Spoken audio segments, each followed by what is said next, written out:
NISM जो है बहुत सारे एग्जाम कंडक्ट कराता है, स्पेशली जो है derivative, alternative investment fund and fundamental analysis में, जैसे अपन रिसर्च एनालिस्ट की बात करते हैं। और बहुत ज्यादा इसकी वैलिडिटी बहुत हाई है, और बहुत स्टैंडर्ड का एग्जाम है। ऐसा नहीं है कि आप एनी हाउ इसका सर्टिफिकेट आपको मिल जाएगा, ऐसा नहीं। बहुत मेहनत करनी होती है किसी भी एग्जाम में, ठीक है। सभी हाईली स्टैंडर्ड के एग्जाम है, ठीक है। जो आज अपन देखिए, पहला एक एग्जाम जो है ना, अगर आप फ्री में देना चाहते हैं तो सेबी इन्वेस्टर सर्टिफिकेट जो अभी दिख रहा है यहाँ पे, इसको आप दे सकते हैं, ठीक है। 50 मार्क्स का होता है ये, और बहुत इजी रहते हैं, ठीक है। बाकी जितने भी एग्जाम्स हैं इनके फ्री नहीं होते हैं, मिनिमम चार्जेस 1500 होता है इनका, ठीक है। जो अपन रिसर्च एनालिस्ट की बात कर रहे हैं, ये है NISM XV, ठीक है। इसका जो कॉस्ट है 1500 है। 100 क्वेश्चंस आते हैं, 60% पासिंग मार्क है। 25% मीन्स माइनस मार्किंग 0.25 नंबर है, ठीक है। 3 इयर्स इसकी वैलिडिटी होती है। देखिए, NISM XV research analyst certificate exam बहुत ज्यादा स्टैंडर्ड का एग्जाम है। सेबी का जो रेगुलेशन था 2014 के अंतर्गत, तो इंडिविजुअल एम्प्लॉयड एज RA और partner of RA engage in preparation और publication of research report and research analyst. तो मिनिमम नॉलेज आपको इतना होना चाहिए, इसलिए ये सर्टिफिकेट ज्यादा वैलिड है, क्योंकि सेबी द्वारा इनको वैलिडेशन प्राप्त है, ठीक है। अगर एग्जाम का ऑब्जेक्टिव देखें, तो आपको basic Indian securities market, different terminology in equity and डेब्ट, top down bottom up approach, basic principle of micro and macro, different type of information for analysis, industry, economy, company, quality and quantitative dimensions, ठीक है। Fundamental of risk and return, understand the quality of good research report. ये अपना exam का objective हो कि at least इतना knowledge तो आपको होना चाहिए। Anyhow you have to gain minimum knowledge of this, okay. Exam आपका होगा, 100 क्वेश्चंस आएंगे, 92 जो क्वेश्चंस रहेंगे सिंगल होंगे, ठीक है, of 1 mark each. And case based question जो होंगे, 2 केसेस आएंगे, 4 क्वेश्चंस होंगे। तो total 2 case studies, 8 marks, total 100। 60% passing mark, 25% minus marking, okay. Common minimum knowledge इतना चाहिए। और अगर आप फ्यूचर में RA, सेबी RA के लिए अप्लाई करना चाहते हैं, ठीक है, सेबी रजिस्टर्ड RA का लाइसेंस प्राप्त करना चाहते हैं, तो ये सर्टिफिकेट आपको पास करना ही होगा, ठीक है। ये इतना चाहिए ही चाहिए उनको, ठीक है। देखिए, यहाँ भी लिखा है, associate person shall required to pass NISM XV RA analyst certificate exam to fulfil the requirement specify under regulation 7(2) of SEBI RA regulation 2014, ठीक है। एनी क्वेश्चंस यहाँ तक, एनी डाउट्स कि आपको कुछ बेसिक और नॉलेज चाहिए कि क्या होता है? मैं एवरीथिंग आई विल क्लियर, मैं आपको सभी का नॉलेज देने को तैयार हूँ। यहाँ तक कोई ऐसे क्वेश्चन जो आपको समझना है या इस एग्जाम से रिलेटेड?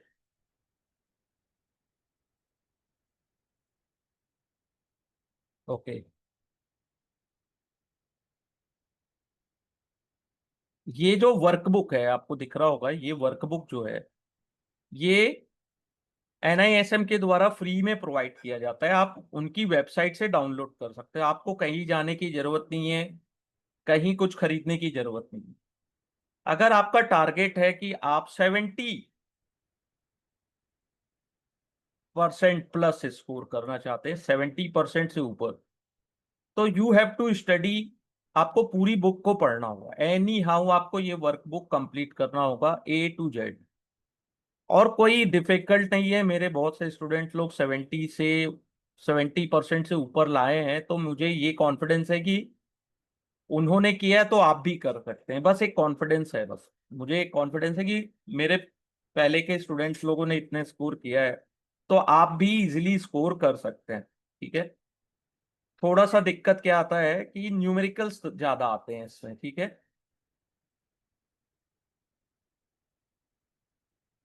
ये एनआईएसएम का वर्कबुक है, आप लेटेस्ट वाला भी डाउनलोड कर सकते हैं। मैं आप लोगों को लेटेस्ट जो वर्कबुक है उसका पीडीएफ मैं आपसे शेयर कर दूंगा ग्रुप में।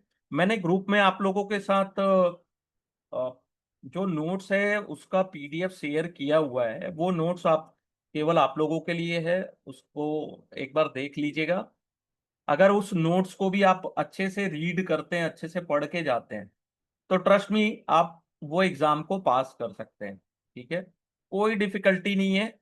अपने माइंड से ये डिफिकल्टी वर्ड हटा दीजिएगा और कोशिश करेंगे कि नेक्स्ट 15 डेज 15 क्लासेस जो होंगी उसमें ज्यादा से ज्यादा नॉलेज अपन गेन करें। ठीक है। अपना टारगेट होना चाहिए नॉलेज गेन करना। ठीक है।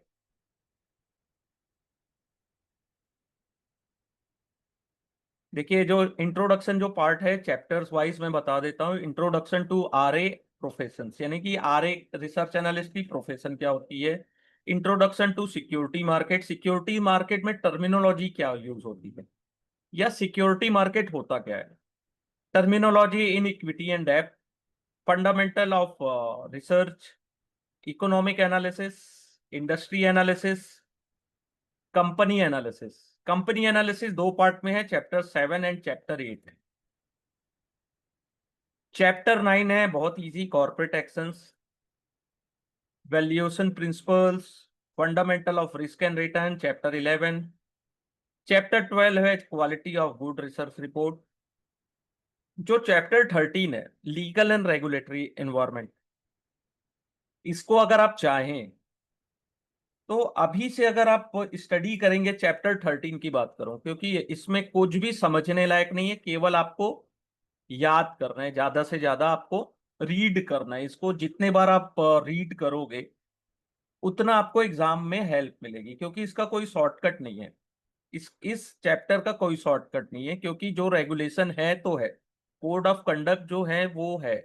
ठीक है। इसके भी मैंने शॉर्ट नोट्स आप लोगों के साथ शेयर किए हुए हैं, उस उससे भी आप गो थ्रू कर सकते हैं। ठीक है। अब देखिए, सिलेबस आउटलाइन विथ वेटेज, इसका क्या मतलब है कि कौन से चैप्टर से कितने परसेंट क्वेश्चन आते हैं। चैप्टर 1 से 3%, चैप्टर 2 4, चैप्टर 3 4, चैप्टर 4 5%, चैप्टर 5 से देखिए 10, chapter 6 10, chapter 7 8%, chapter 8 16, chapter 9 5, chapter 10 16, 11 5 12 4 13 10। देखिए, जो चैप्टर 1 है और जो चैप्टर 12 है, ये दोनों से एक दूसरे से को रिलेट है। ठीक है। जो चैप्टर 3 है टर्मिनोलॉजी इन इक्विटी एंड डेब्ट, अगर चैप्टर 3 को आप अच्छे से स्टडी करते हैं तो आपको चैप्टर 8 में कोई प्रॉब्लम नहीं आएगी, कोई डिफिकल्टी नहीं आएगी। ठीक है। अब मैं आपको एक चीज बता दो, शेयर करना चाहूंगा कि जो चैप्टर 8 है और जो चैप्टर 10 है, जितने न्यूमेरिकल्स आएंगे ये दो चैप्टर से ही आते हैं, चैप्टर 8 और चैप्टर 10। ठीक है। मैक्सिमम जो आप 80% न्यूमेरिकल्स हैं वो चैप्टर 8 एंड 10 से आते हैं। और देखिए, इनका वेटेज भी है 16 and 16, means 32% chapter 8 and 10 cover करता है। ठीक है। और चैप्टर 3 जब आप अच्छे से करेंगे तभी आपसे चैप्टर 8 कवर होगा। ठीक है। इस चीज का ध्यान रखिएगा। और जितने भी चैप्टर्स हैं, आप चाहे शॉर्टकट पढ़ रहे हैं या पूरी डिटेल स्टडी करना चाहें, आप जितने चैप्टर्स पढ़ते हैं उसको इस कॉन्फिडेंस से पढ़िए कि अगर इस चैप्टर से क्वेश्चन आते हैं तो मुझसे बनना चाहिए, नथिंग एल्स। अगर आप 100 में 70 क्वेश्चन राइट कर लेते हैं तो एनी हाउ आप पास हो जाएंगे। 70% क्वेश्चन राइट कर लेते हैं तो। और 65% क्वेश्चन आते हैं थ्योरेटिकल, बाकी के 30 जो क्वेश्चंस हैं, 35 वो आते हैं न्यूमेरिकल्स।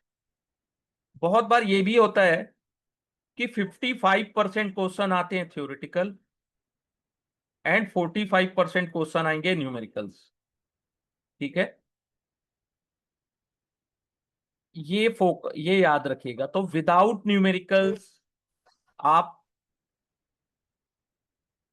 अच्छा नहीं कर सकते, यानी कि आप ये सोचेंगे कि यस, नहीं मैं किया।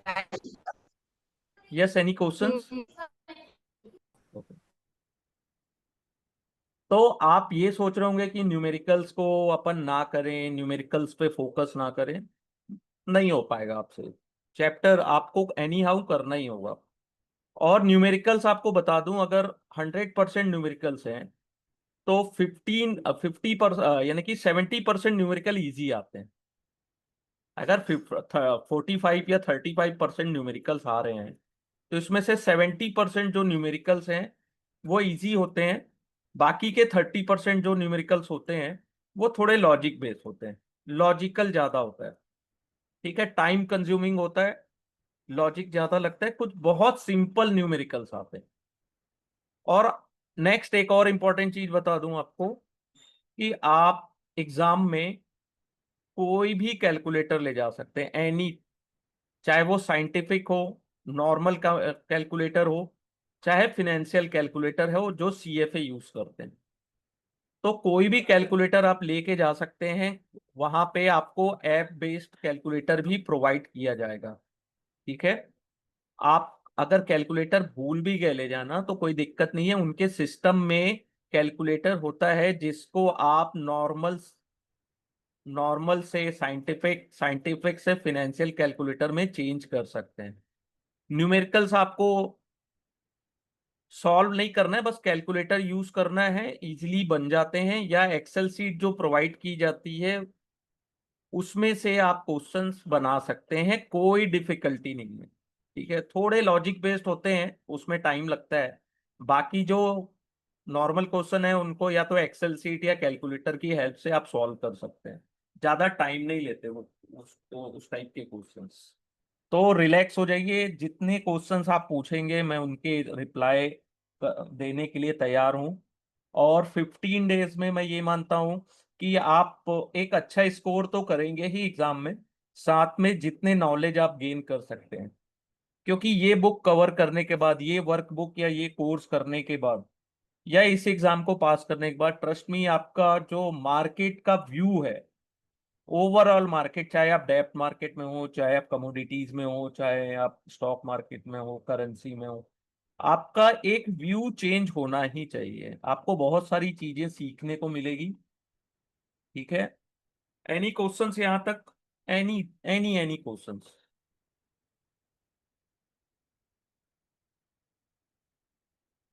Any doubt, any questions, you can ask me.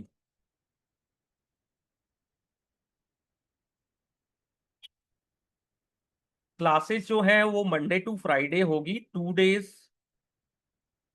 2 days का जो होगा वो अपना लिया हॉलीडे होगा, यानी कि 2 दिन का गैप रहेगा, उसमें आप चाहें तो रिवीजन कर सकते हैं।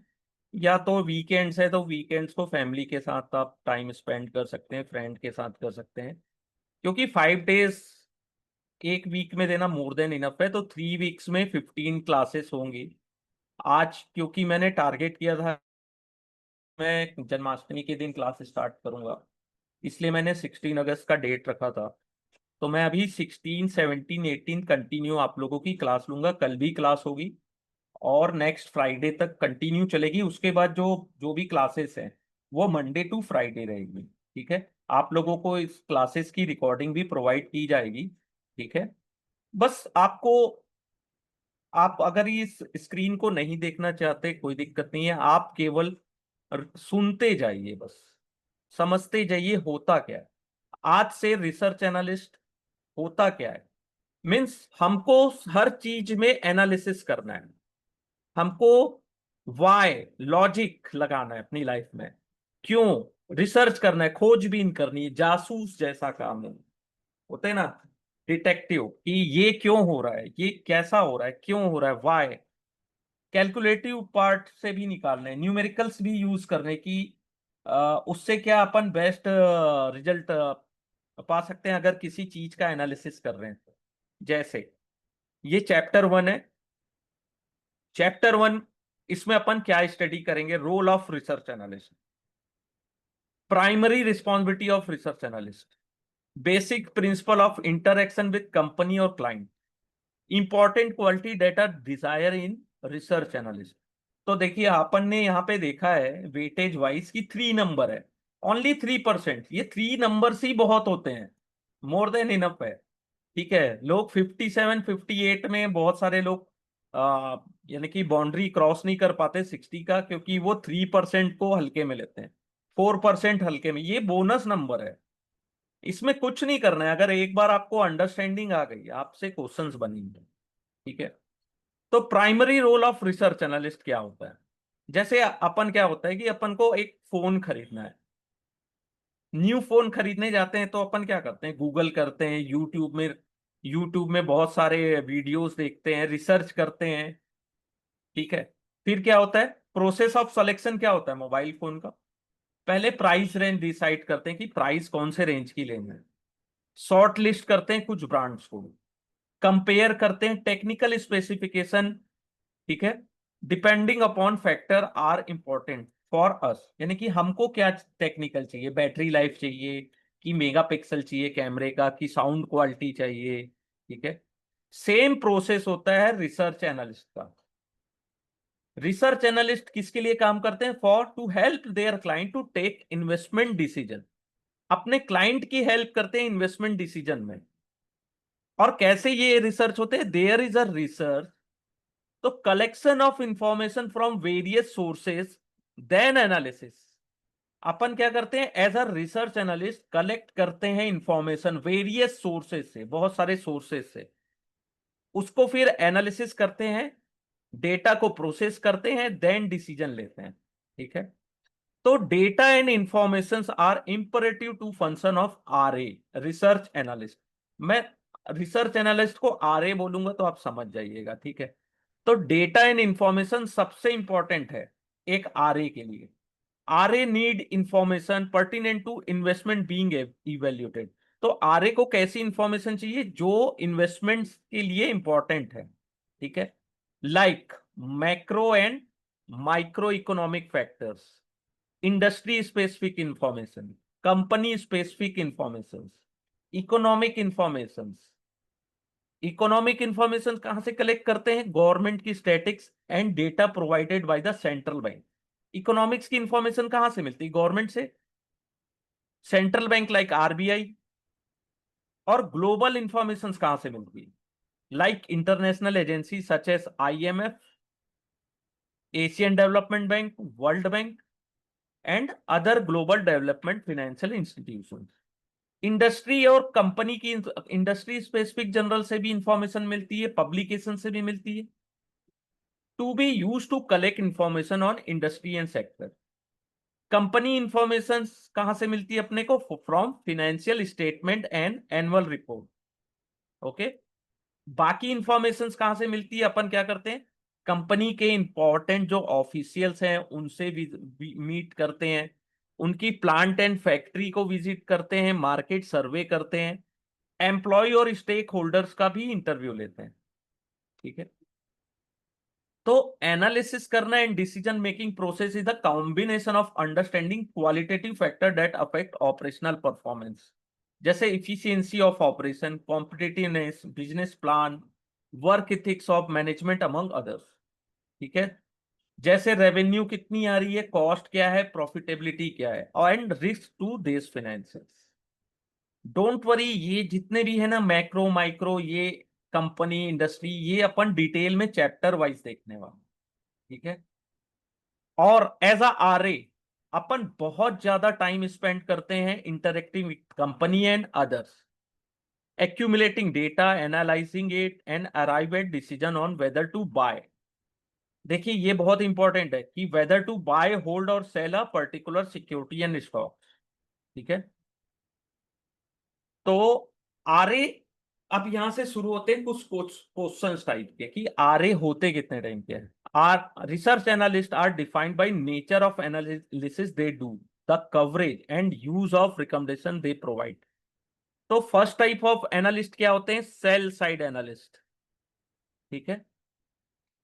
सेल साइड एनालिस्ट कौन होते हैं? दे typically publish research report in public domain on security of company and industries with specific recommendation to buy, hold or sell the subject securities।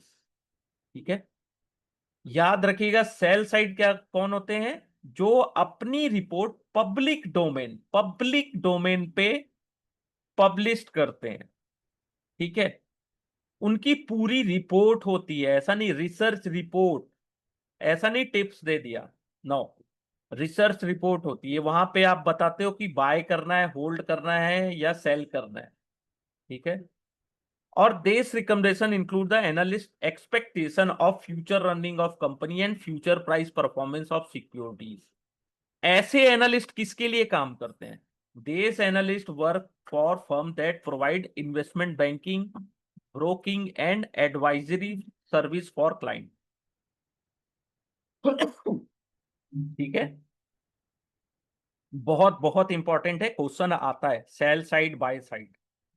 By side किसके लिए काम करते हैं? They generally work for asset manager like mutual fund, hedge fund, pension fund, alternate investment fund, foreign portfolio investor और portfolio manager. अब ये उनके लिए वर्क करते हैं that purchase and sell security for their own investment और behalf of their clients. ठीक है, this analyst generate investment recommendation for internal consumption. Sell side में क्या था? पब्लिक डोमेन, यहां पे इंटरनल यूज के लिए। ठीक है, research report of this analyst are generally circulated among the top management investment firm manager of employ firm as this report contain recommendation about buy, sell and hold. Buy side always for internal consumption and not available in public domain.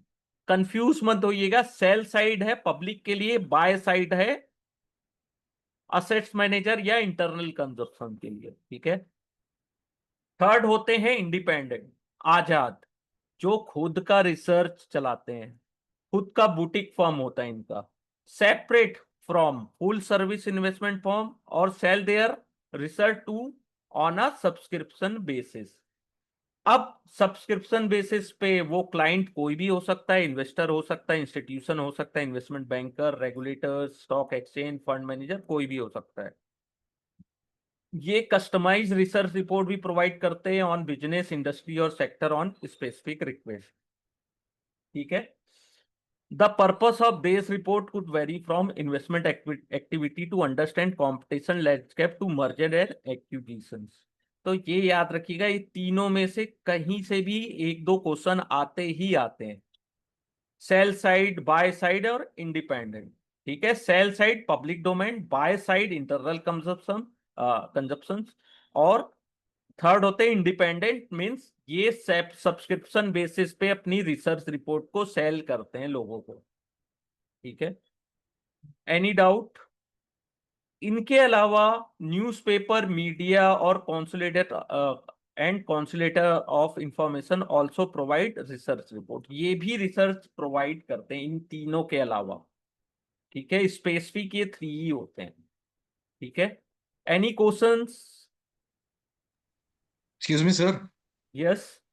Sir जो broker houses से अपने पास tips वगैरह आती हैं, तो हाँ, वो कहाँ से आती हैं? वो सेल ये साइट से सेल आती हैं कि? सेल साइड, सेल साइड से। Okay okay.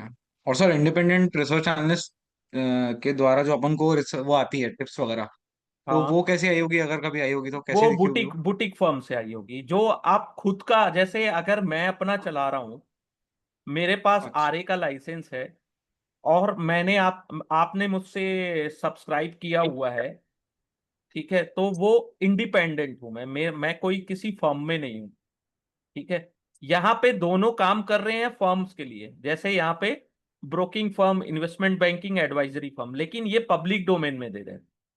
ठीक है, पैसे यहाँ भी वो कहीं ना कहीं बना रहे होंगे, ब्रोकिंग फर्म भी देती है, बाय साइड तो में भी। Sir yes. सर जैसे मोतीलाल ओसवाल हो गई, कोटक हाँ, सिक्योरिटीज हो गई, आईसीआई ये सिक्योरिटीज, ब्रोकिंग ये मैं फर्म्स है। समझ गया कि सेल साइट से। ठीक है, ये हाँ, सेल ये, साइट से हो गया। या अब जैसे एडवाइजरी है। जो यस, बाय साइड एनालिस्ट जहाँ पे जॉब करते हैं, उन कंपनीज का नाम क्या होता है सर? कोई? Mutual funds. म्यूचुअल फंड क्या करते हैं? म्यूचुअल फंड आपसे रिसर्च रिपोर्ट खरीदते हैं,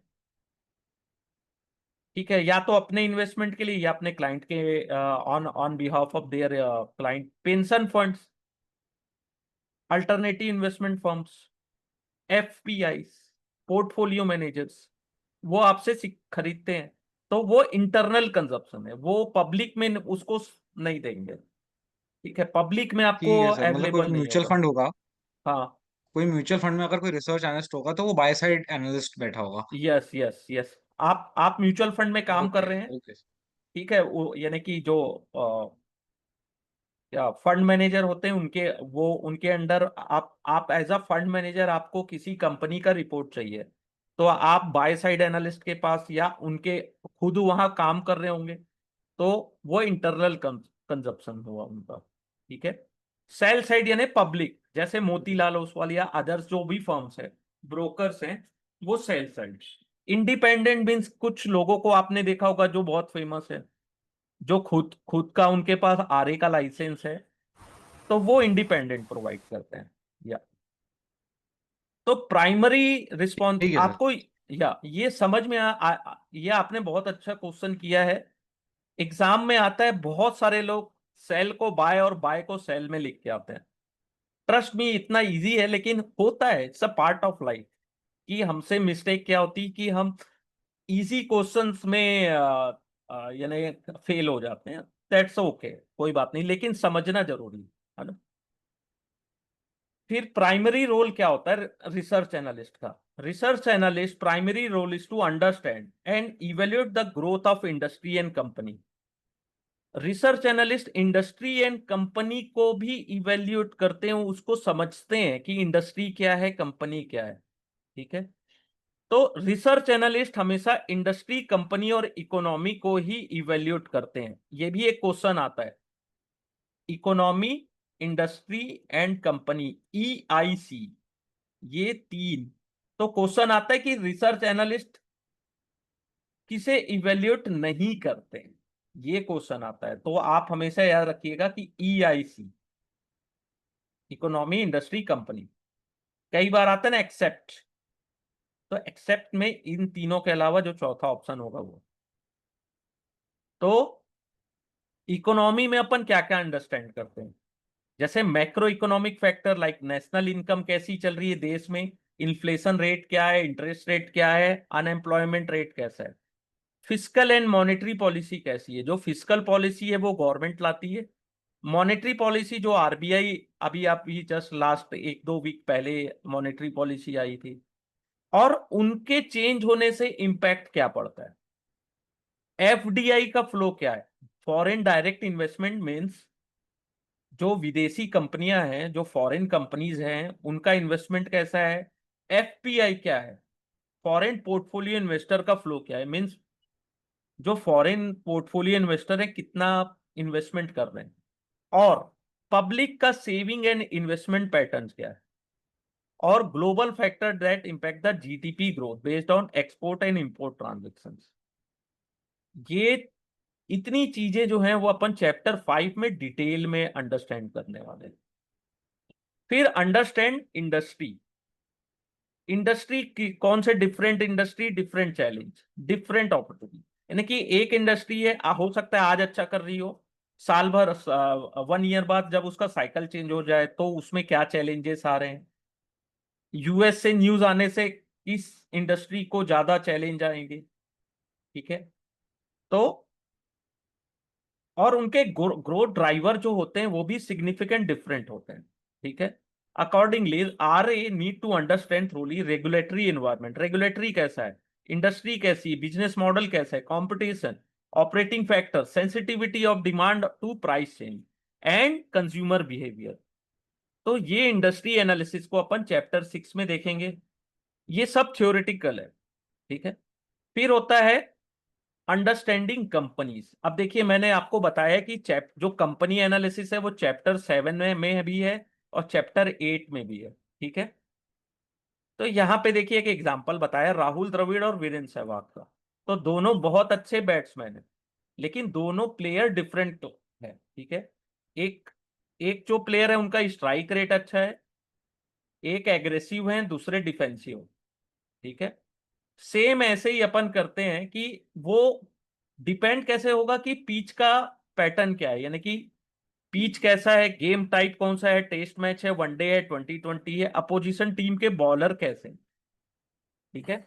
सेम ऐसी स्टैटिक्स अपना कंपनी एनालिसिस में होता है कि इंडस्ट्री कौन सी इंडस्ट्री है, इंडस्ट्री का स्टाइल क्या है, प्रोडक्ट के कॉन्फ़िगरेशन क्या है, बिजनेस मॉडल क्या है, कस्टमर सेगमेंट क्या है, उनके फिनेंशियल कैसे हैं, ठीक है। तो क्वालिटेटिव एंड क्वांटिटेटिव एनालिसिस की जाती है, ठीक है।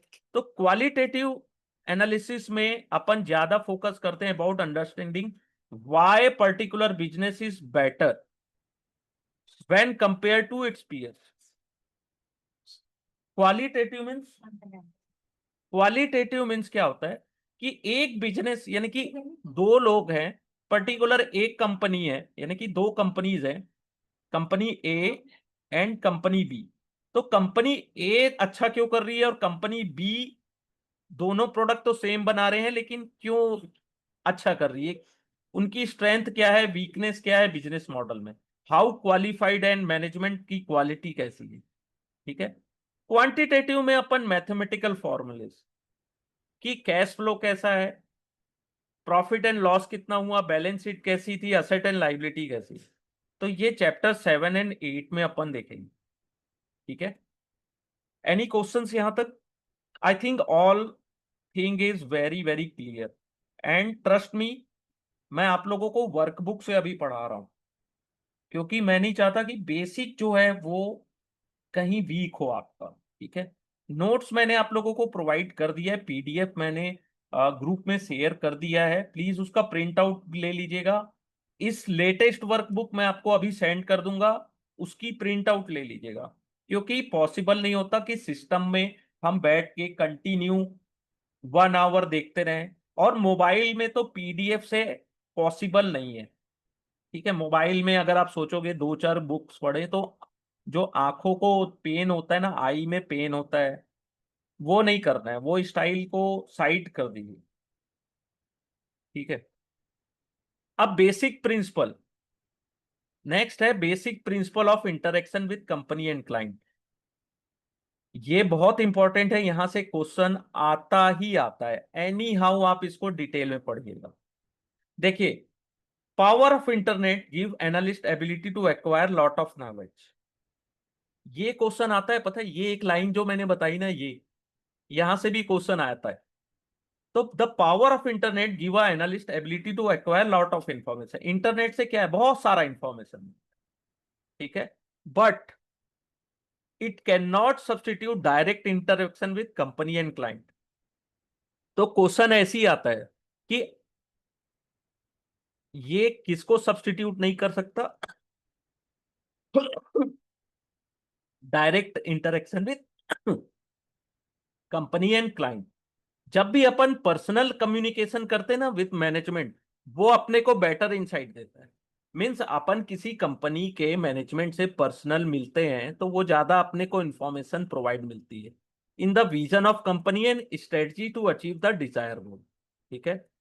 बट अपन एज अ आरए अगर किसी कंपनी से मिलते हैं तो हो सकता है कि वो एनालिस्ट को मिसलीड कर दें, ठीक है, अपने बिजनेस के बारे में बहुत सारी पॉजिटिव न्यूज बता दें, बहुत ज्यादा पॉजिटिव, बहुत बढ़िया चल रहा है, सब अच्छा है। अब तो मैं कंपनी का नाम भी बता सकता हूँ कि जेनसॉल कंपनी जो है, उसका जाके पता करिएगा, रिसर्च रिपोर्ट में जेनसॉल जो है, बहुत सारे लोगों ने इन्वेस्टमेंट किया था, है ना। अब क्योंकि 3 महीने पहले की बात है तो मैं आप लोगों से शेयर कर सकता हूँ, जेनसॉल को देखिएगा, कहाँ वो शेयर कहाँ से कहाँ आ गया, ठीक है, खत्म हो गई वो कंपनी। तो मिसलीड करते हैं एनालिस्ट को, रोजी पिक्चर यानी कि बहुत कलरफुल पिक्चर दिखाएंगे, बहुत अच्छा होने वाला है, ठीक है। तो ऐसा भी नहीं होना चाहिए, और हमको इनकरेज करेंगे एज अ रिसर्च एनालिस्ट, हमको इनकरेज किया जाएगा कि पॉजिटिव स्टोरी बताइए, ठीक है, जिससे हमारा इन्फ्लुएंस हो हमारा मार्केट प्राइस पॉजिटिवली, ठीक है। तो it is always advisable for analyst to cross verify the claim of management prior to their recommendation. तो एज अ एनालिस्ट अपने को मैनेजमेंट का जो क्लेम है उसको क्रॉस वेरीफाई भी करना है, क्रॉस वेरीफाई, गलत तो इंफॉर्मेशन नहीं दे रहा है मैनेजमेंट हमको, वो जो बता रहे हैं वो सही तो है ना, ये अपने को क्रॉस वेरीफाई करना है। तो communication with management like any other require analyst to have clarified thought and good listening ability. एक तो एनालिस्ट का थॉट क्लियर होना चाहिए, clarity of thought and good listening ability. There are few additional principle, ठीक है, that analyst must keep in mind while talking to the management of company. तो पहला होता है प्री मीटिंग रिसर्च। जब भी अपन as a research analyst interview करने जाते हैं, open to interview with research analyst, तो अपने को ये हमेशा माइंड में रखना है, ठीक है, कि ये ऐसा टाइम आपको हमेशा नहीं मिलेगा, वेरी फ्रिक्वेंटली आप नहीं मिल सकते किसी भी बड़े मैनेजमेंट से। अब अगर आपको किसी भी बड़े बिजनेसमैन, मान लीजिए इंडिया के टॉप 10 बिजनेसमैन से मिलने के लिए अपॉइंटमेंट मिल रहा है, तो हो सकता है आपको हमेशा ना मिले, साल में एक बार आप मिल लिए, वो भी आपके लिए बहुत बड़ी बात है, ठीक है। तो आपका जो क्वेश्चंस है वो बहुत क्लियर होना चाहिए, आपको वो यूज करना है टाइम। और ऐसा भी नहीं है कि कोई आपका मैनेजमेंट पर्सन से आप मिल रहे हैं तो आपको पूरा दिन दे देंगे, हो सकता है 1 to 2 आवर्स, ठीक है। तो प्री मीटिंग रिसर्च में आपको company management going to, they must learn about company industry and competitor. आपको अच्छे से पता होना चाहिए कि कंपनी का प्रोडक्ट क्या है, इंडस्ट्री क्या है, उनके कॉम्पिटिटर क्या है। आपको फिनेंशियल इंफॉर्मेशन के साथ एकदम फैमिलियर होना चाहिए। Also read previous year annual report to understand the direction of company, ठीक है, क्या कंपनी उसे अचीव कर पाएगी या नहीं, ठीक है। सेकंड, आपका जो व्यू होना चाहिए इंडिपेंडेंट एंड न्यूट्रलिटी होना, न्यूट्रल होना चाहिए, ठीक है। आपका जो ओपिनियन है अनबायस्ड होना चाहिए, ठीक है। और should always hold their independence, स्वतंत्र होने चाहिए, आप आजाद हो, ठीक है। पर्सनल फायदे के लिए आपको ऐसा कुछ नहीं लिखना है, ठीक है। और आपको एक चीज और ध्यान रखना है कि मैनेजमेंट से आप वही इंफॉर्मेशन निकालें जो पब्लिक डोमेन में अवेलेबल नहीं है, ऐसी इंफॉर्मेशन अपने को कलेक्ट नहीं करना है। अगर क्या होता है, वो इनसाइडर ट्रेडिंग जो एक इंफॉर्मेशन होती है ना, इनसाइडर ट्रेडिंग वाली इंफॉर्मेशन को नहीं कलेक्ट करना है, या प्राइस सेंसिटिव इंफॉर्मेशन कलेक्ट नहीं करना है, ठीक है। और मैनेजमेंट को भी यही बताना है कि आप हमें ऐसी चीजें इंफॉर्मेशन मत बनाए बताइए जो पब्लिक में अवेलेबल नहीं है। उससे क्या होता है, प्राइस सेंसिटिव होते हैं वो इंफॉर्मेशन। हो सकता है आपको पता चल गया, आपने आपने अपने ग्रुप में बता दिया, और वो प्राइस उसके फ्लक्चुएट हो गए या डिक्लाइन हो गए या बहुत ज्यादा ऊपर चले गए, ठीक है। फिर नेटवर्क, ठीक है, यहां तक तो क्लियर हो गया। नेटवर्क, एनालिस्ट में use their network to acquire more contact relevant to research. Research से रिलेटेड जितने कॉन्टेक्ट हैं आपको एक्वायर करने हैं, जिनसे आपको meaningful insight of company performance and plan मिल सके, ठीक है। द पर्सन, जो पर्सन रिस्पॉन्सिबल है important activity and understand the heart beat of company, उनसे आपको रिलेवेंट कॉन्टेक्ट बनाना है, ठीक है। जरूरी नहीं है कि वो टॉप मैनेजमेंट भी हो, ठीक है। जैसे other stakeholders, competitor, supplier, distributor, retailers, customer, ये क्वेश्चन आता है यहां से भी, ठीक है। फिर आपका क्वेश्चन में क्लैरिटी होना चाहिए, क्लैरिटी ऑफ क्वेश्चंस। तो analyst start analysing a company, there would be certain aspect which they might need more clarity. तो time with management would be effectively use if analyst have clear and specific set of question in mind. तो अगर आपके पास clear and specific questions होंगे तो आप उस time का यूज कर सकोगे।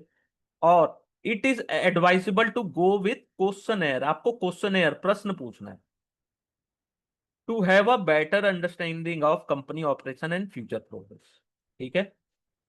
Once analyst are done with research and research report, जब प्रिपेयर हो जाए, आपकी रिसर्च रिपोर्ट तैयार हो गई है, ठीक है, रिसर्च भी कर लिए, रिसर्च रिपोर्ट भी प्रिपेयर है, they need to communicate their finding with to the client, ठीक है। तो उसके क्या कम्युनिकेशन, ये कौन क्लाइंट है ये भी बता रहा हूं आपको ना। आपका रिसर्च एंड रिसर्च रिपोर्ट तैयार है, तो क्लाइंट कौन हुआ आपका, क्लाइंट यानी कि आपके क्लाइंट हुआ, एज आ रहे आपके क्लाइंट्स, ठीक है। तो तो क्लाइंट से आप कम्युनिकेशन करेंगे तो they must be realistic in suggestion company to their client. ठीक है, रियलिस्टिक व्यू देंगे फैक्ट एंड फिगर के बेस पे। ऑप्टिमिस्टिक, पेसिमिस्टिक, बाइस्ड व्यू आप कंपनीज के नहीं देंगे। ठीक है, रियल फैक्ट एंड फिगर। और जो आप कम्युनिकेशन करेंगे वो सिंपल, क्लियर एंड कॉन्साइज। ये याद रखिएगा, जो क्लाइंट से आप कम्युनिकेशन करेंगे, एक तो रिटर्न रिसर्च रिपोर्ट होती है, वो लिखित में होती है ना। ऐसा नहीं है कि आपने फोन में उनको बता दिया कि सर ऐसा ऐसा है, आप ले लो। रिटर्न में होनी चाहिए। आप अगर गलत रिपोर्ट दोगे तो रिटर्न रिटर्न में रहेगा, तो हो सकता है आपके अगेंस्ट भी कुछ एक्टिविटी हो ही जाए कि आपने गलत रिपोर्ट दी है। ठीक है, तो simple, clear and concise mean simple, बहुत सिंपल लैंग्वेज में होनी चाहिए, क्लियर होनी चाहिए, समझ में आना चाहिए। एक नॉर्मल इंसान को पता चल रहा है कि आपने टेक्निकल वर्ड्स ज्यादा यूज कर लिए वहां पे। टेक्निकल वर्ड्स ज्यादा यूज करोगे तो कॉमन आदमी को थोड़ी समझ में आएगा वो।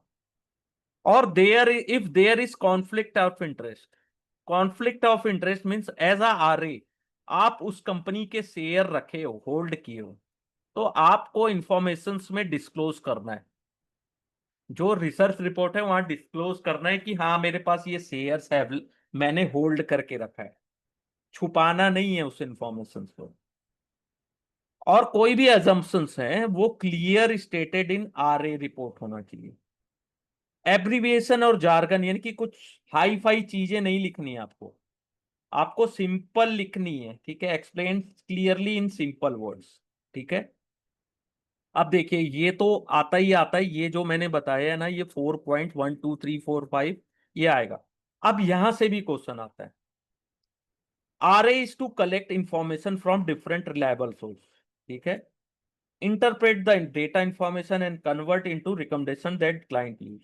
लेकिन जब ये ऐसा कर रहे हैं तो आपको utmost sincerity, honesty and ethics without any bias, आपको रूल एंड रेगुलेशन सेबी के द्वारा जो वर्ड एंड स्पिरिट में है उसको फॉलो करने हैं। ठीक है, अब देखिए एक क्वेश्चन कहां से आता है, मैं बता रहा हूं कि आपको अगर टेक्नोलॉजी यूज करनी है, लाइक रिकॉर्डिंग डिवाइस, जब आप इंटरव्यू कर रहे हो management and communication with client. ठीक है, आपको अगर रिकॉर्डिंग डिवाइस यूज करनी है तो आपको ड्यू कंसेंट लेना पड़ेगा क्लाइंट और मैनेजमेंट से। ऐसा नहीं है कि आप ऑपरेशन में क्या होता है वो, कैमरा या माइक स्पीकर छुपा के ले गए और वहां उनकी बात को रिकॉर्ड किया, ऐसा नहीं। आपको क्लाइंट से प्रॉपर कंसेंट लेना है कि सर हम इस चीज को रिकॉर्ड कर सकते हैं क्या। ठीक है, देखो अब आप सभी को आरए बनना है तो आपको क्या क्या क्वालिटी होनी चाहिए। आप RA analyst require quantitative and qualitative skill. ठीक है, need to have a high degree of comfort in dealing with numbers, जैसे financial factor, identify trend, interrelations between different factors. He need to be methodological, have an inquiring mind and discern to know where to find relevant information।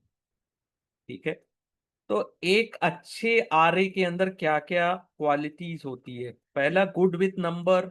ये आता है question, याद रखिएगा। 3 numbers कम नहीं होते exam में boss, वो भी ऐसा एग्जाम जो XV का हो।